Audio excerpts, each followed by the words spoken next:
ফারুক ইকবাল।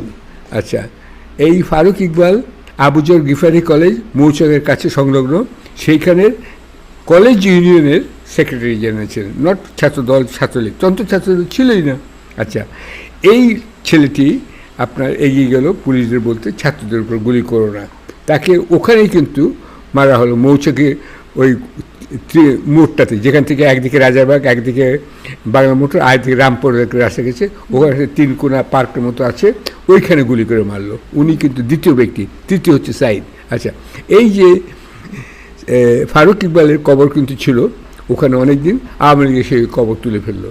কারণ ওরা চায় না যে মুক্তিযুদ্ধে কারা অংশগ্রহণ করেছিল তাদের নাম চায় না, তারা চায় আমাকে বলতে হবে তাহলে বাংলাদেশের 1 নম্বর রাজাকার মিস্টার শেখ মুজিবুর রহমানকে, তার নাম চায়, তাই না? কিন্তু তিনি কোথায় ছিলেন? তিনি সবাইকে যুদ্ধে যাওয়ার আহ্বান জানালেন, ডাক দিলেন,